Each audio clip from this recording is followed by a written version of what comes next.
तो हम एक टॉपिक से स्टार्ट करते हैं। चैप्टर का नाम है सब्सिडरी बुक। एक और नाम हो सकता है इसका अदर बुक।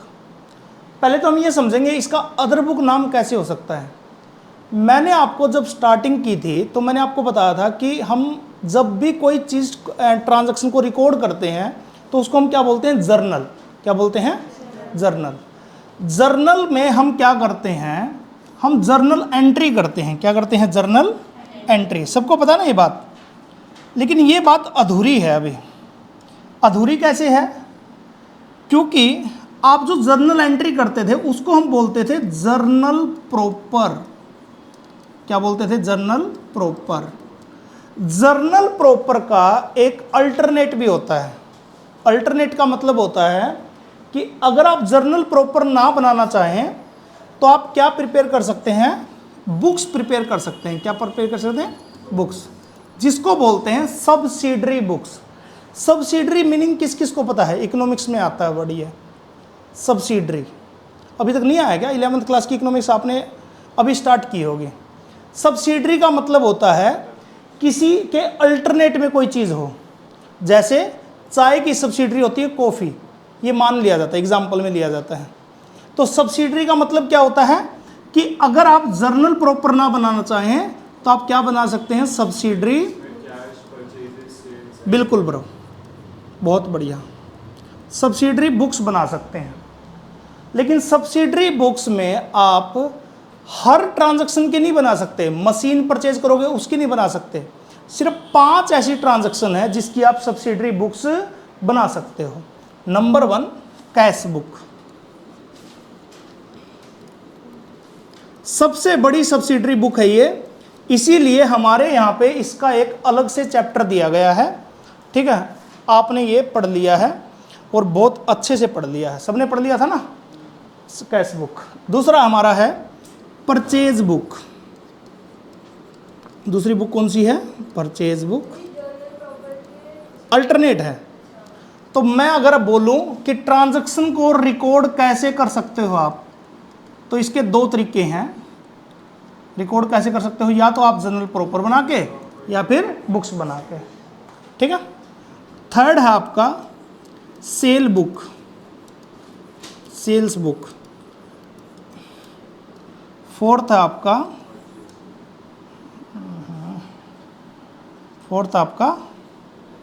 परचेज है, purchase book, sale book, purchase return book. और फिफ्थ आपका सेल्स रिटर्न बुक। अगर आप ध्यान से देखें तो ये सारी बुक्स सिर्फ उन्हीं ट्रांजैक्शन की बन रही है जो आपको रेगुलर बेस पे इफेक्ट कर रहा है। जैसे कैश आपको डेली बेस पे इफेक्ट करेगा, purchase book, sale book, purchase return book, cell return book, ये सब आपको डेली बेस पे इफेक्ट करेगी, इसीलिए आपकी ये बुक बन रही है। आज से कुछ समय पहले एक बुक और बनती थी जिसको बोलते थे BR बुक, और एक होती थी BP बुक। इसके बारे में आपको जानने की ज़रूरत नहीं है, तो सर लिखवाया क्यों, बस आपकी बुक में भी ये 2 नाम लिख रखे हैं। तो BR बुक और BP बुक आपका सिलेबस का पार्ट अब नहीं है, अब आप प्रिपेयर नहीं करते हो। ठीक है, कोई कन्फ्यूज़न नहीं है। चलिए, तो आज हम समझेंगे कि purchase book, sale book, purchase return book, cell return book कैसे प्रिपेयर होती है। चलिए, हम पहले परफॉर्मा बनाएंगे फिर आगे समझेंगे। ठीक है, एक क्वेश्चन के थ्रू लिखना चाहोगे क्या, लिखना ही है, लिखा नहीं था क्या, तो फिर छोड़ो का क्या मतलब है, छोड़ो के बाद में देख लेंगे। हाँ? लिख लो, चलो कोई बात नहीं। ठीक है, लिख लो। मेरे को लगा साथ के साथ लिख रहे हो, लिख लो। बात परफॉर्मा की है कि इसका फॉर्मेट कैसे होता है। मैं एक फॉर्मेट बनवाता हूं जिसका नाम है परचेज बुक। क्या नाम है, परचेज बुक। तो आप परचेज बुक का फॉर्मेट बना लोगे, पहले आप समझ लोगे क्योंकि इसमें ना बहुत सारे चेंजेस आएंगे, तो एक बार समझ लो फिर आप बना लेना। सबसे पहले फॉर्मेट होता है डेट का, फिर होता है पर्टिकुलर का, बीच में एक वर्ड आता है LF, ये हम जर्नल एंट्री में भी बनाना चाहिए हमें, ये मैं एक दिन बताया भी था, मगर अगर अभी नहीं बनाओगे तो अभी तो चल जाएगा, ठीक है। फिर आएगा एक कॉलम डिटेल का। यहां तक का फॉर्मेट हर क्वेश्चन में सेम रहेगा, लेकिन अगर आपका क्वेश्चन सिंपल है तो सिर्फ एक कॉलम और बनेगा जिसको बोलते हैं कॉस्ट। क्या बोलते हैं? कॉस्ट। तो कहने का मतलब क्या रहा कि अगर आपका क्वेश्चन आसान है तो आपको सिर्फ कितने कॉलम बनाने हैं? डेट का, पर्टिकुलर का, LF का, डिटेल का और कॉस्ट का। लेकिन अगर आपके क्वेश्चन में डाटा ज़्यादा है तो डिटेल के बाद, इसको मैं थोड़ा सा ठीक से लिख देता हूं, डिटेल के बाद कॉस्ट के बीच में, डिटेल और कॉस्ट के बीच में आपको कुछ कॉलम और बनाने पड़ेंगे। वो कॉलम किस चीज़ के होंगे अभी बात नहीं करेंगे, ठीक है। कोई कन्फ्यूज़न नहीं है। ये फॉर्मेट छोटा सा बना लो, सिर्फ छोटा सा। हाँ जी, LF से पर्टिकुलर, ये वर्ड तो हम पहले से भी लिखते आए हैं। इनवॉइस नंबर छोड़ो, अभी इनवॉइस नंबर अभी नहीं लिखेंगे।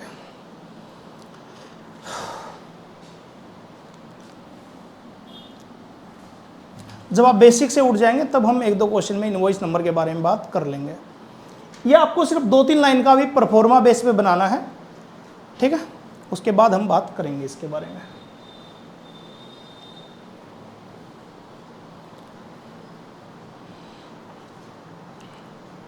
ठीक है, ये मैं सिंपल परचेज बुक बनवा रहा हूं, ठीक है, विदाउट एनी डिटेल। अब हम बात करते हैं परचेज बुक में क्या क्या शो होता है। तो इसको आप नोट्स की फॉर्म में लिखिए। नोट्स मैं बोलूंगा, आप लोग लिखते जाएंगे। लिखना स्टार्ट कीजिए सभी। Point number one, purchase book is prepare for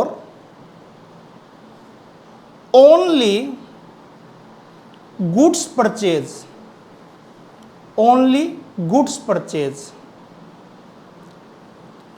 ठीक है। if any assets is purchased, then not shown in purchase book, I think किसी को प्रॉब्लम नहीं होगी इस पॉइंट से। परचेज बुक सिर्फ किसके लिए प्रिपेयर होती है? गुड्स परचेज से। तो सर ये बता क्यों रहे हो? आपके क्वेश्चन आपको फंसाएगा। आपका बिजनेस है मान लो कपड़े का, और आपने परचेज किया प्रिंटर, तो प्रिंटर को आपको शो नहीं करना है परचेज बुक में। ये बात समझ में आ गई? Point number 2,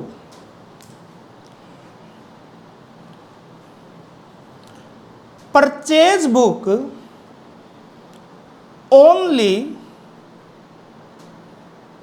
only shown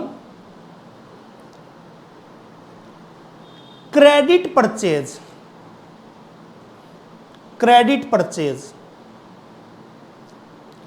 cash purchase comma लगा के भी लिख सकते हो आप।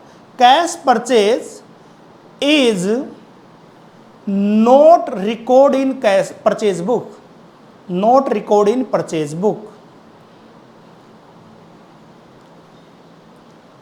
क्या मतलब हुआ कि भैया आप ना पूरा क्वेश्चन जो उठाओगे वो उधार की एंट्री का उठाओगे, क्रेडिट एंट्री का।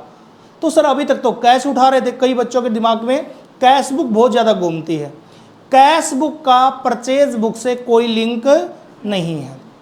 परचेज बुक में हम गुड्स परचेज शो करेंगे, और वो भी कौन से गुड्स? उधार के या क्रेडिट के, ठीक है। मुझे लगता है लगभग ठीक ठाक है। ये इतने नोट्स आपके लिए, 2 पॉइंट आपके लिए सफिशियंट है। अब आप एक परफॉर्मा बना लीजिए कि कैसे शो करना है आपको, ठीक है। 1-2 लाइन छोड़ देना नोट्स में, कुछ याद आ जाए ऐसी चीज़, 2-4 लाइन छोड़ देना।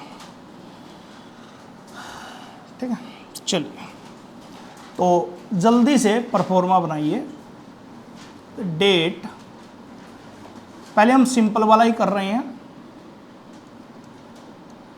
पर्टिकुलर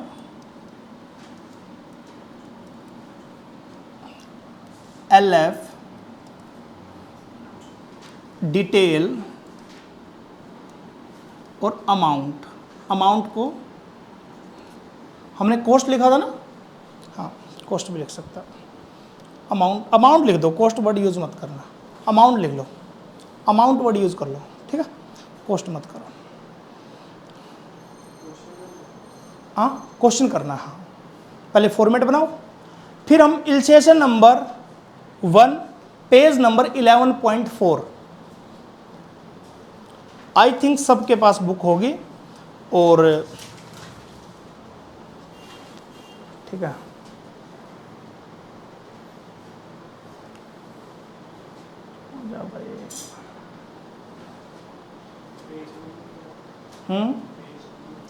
पेज नंबर है 11.4।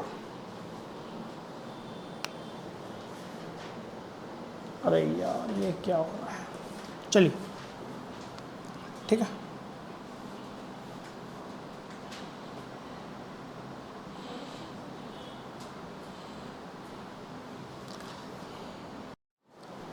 परचेज बुक की सबसे अच्छी बात यह है कि ये सबसे आसान टॉपिक होता है, ठीक है। तो हम कोशिश करेंगे कि इसको समझाने की, कि इसको कैसे आप प्रेजेंट करोगे। आप अगर देखेंगे तो सबसे पहले क्या देखेंगे कि बिजनेस का ओनर का नाम क्या है या बिजनेस का नाम क्या है, MS नरेन एंड कंपनी। फिर आप सेकंड पॉइंट देखेंगे कि इस बंदे का बिजनेस किस चीज़ का है, स्टेशनरी का। किस चीज़ का बिजनेस है, तो इसके लिए गुड्स क्या होगी, स्टेशनरी। और स्टेशनरी के अंदर क्या क्या चीज़ें आती हैं, पेन पेंसिल, ठीक है, पेपर, ये सब आते हैं। ये बात सबको पता होगी आई थिंक। फैन स्टेशनरी में नहीं आता, प्रिंटर स्टेशनरी में नहीं आता, ये बात सबको पता है लगभग लगभग। और ये कॉमन सेंस होना ज़रूरी है क्योंकि वरना काफ़ी मुश्किल आ जाएगी। तो सर स्टार्ट कैसे करना है, ऊपर आप परचेज बुक लिखिए जहाँ फॉर्मेट आपने बनाया है, परचेज बुक, ठीक है, परचेज बुक। सबसे पहले हम डेट लिखेंगे फरवरी 1, ठीक है। आपने किस बंदे से परचेज किया, पहले उस बंदे का नाम लिखना है आपको। हर बंदे की अलग अलग डिटेल होगी, ठीक है। Purchase from MS brown and company, MS brown and company लिखिए ज़रा, MS ब्राउन एंड, और इसके आगे लिखो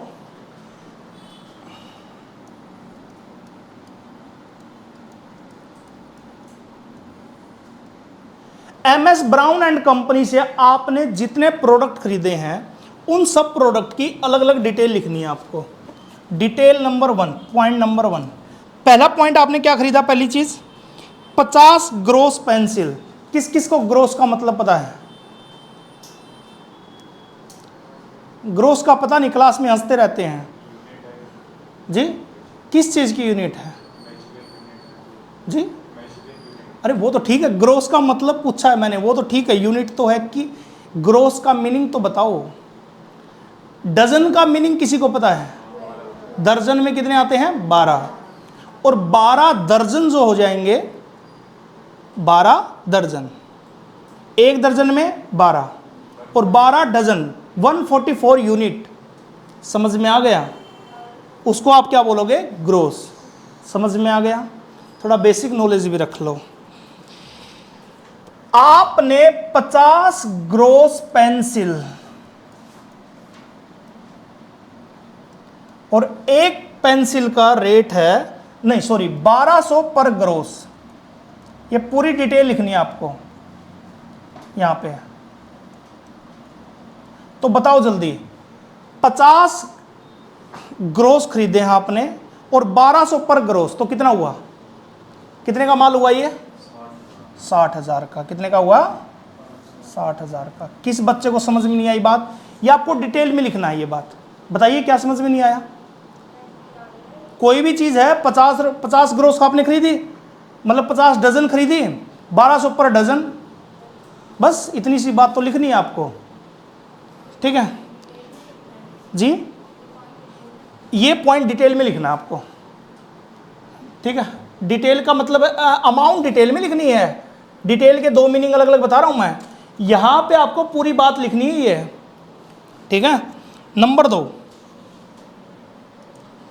फिर आपने क्या खरीदा? 100 डजन पेन ही खरीदे ना, और 1 दर्जन कितने का है? 120 रुपए पर डजन। बताओ जरा कितने का हुआ? 12,000। इससे आसान चैप्टर पूरे अकाउंट में नहीं है, सिर्फ प्रेजेंट करते जाना, आगे बढ़ते जाना है। और 20 दर्जन रजिस्टर 500 रुपए पर डजन। थर्ड नंबर पे 20 डजन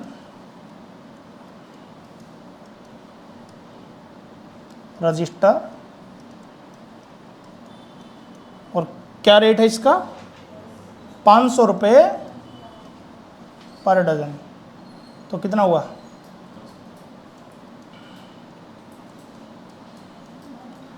10,000 रुपये। इसका टोटलिंग भी आपको इसी में करनी है, 82,000।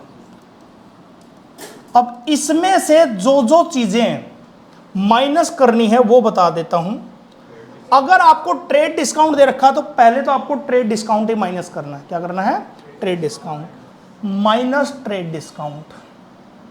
सर और भी चीजें हो सकती हैं, लगभग अभी तो आपके सिलेबस का पार्ट नहीं है। 10% है तो कॉमन 10% माइनस कर दो इसमें से, 8200। ठीक है, 8200 लिखने के बाद अगर ये पॉइंट खत्म हो गया है तो अमाउंट यहां नहीं लिखनी, अब अमाउंट में लिखनी है आपको। अब बताओ 8200 माइनस करने के बाद आपकी अमाउंट कितनी आएगी?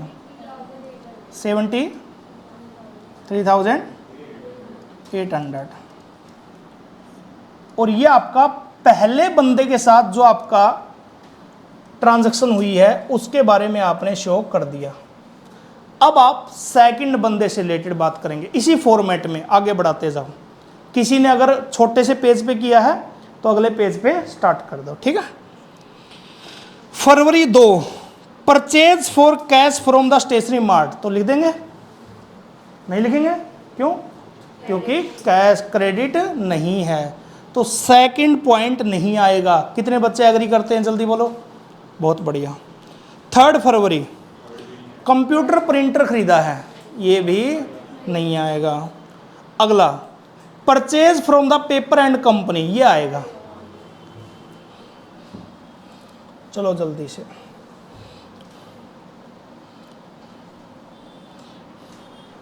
फरवरी 4, जल्दी से बताओ किससे खरीदा? Paper and company. पहले कंपनी का नाम लिखो जल्दी, कहीं वैसे ही स्टार्ट कर दो। सबसे पहले क्या खरीदा? 80 रीम्स ऑफ वाइट पेपर। रीम तो सबको पता है ना,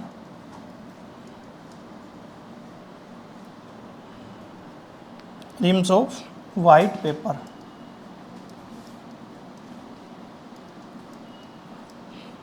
और एक रिम कितने का है? 500 पर ream.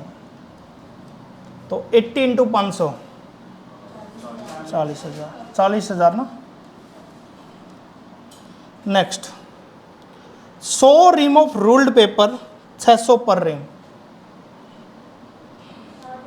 100 ream of ruled paper और एट द रेट 600 पर। तो ये कितना आया? 60,000। बस दो ही चीज़ें खरीदी है ना, ठीक है। तो कितना हुआ? 60 और 40, 1 लाख। और इसमें से भी ट्रेड डिस्काउंट क्या कर दो, माइनस।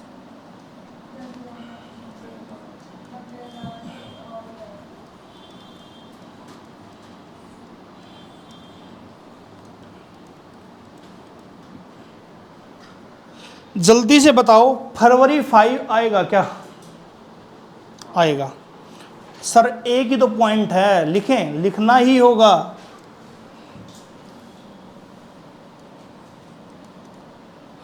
किससे खरीदा? MS वर्मा।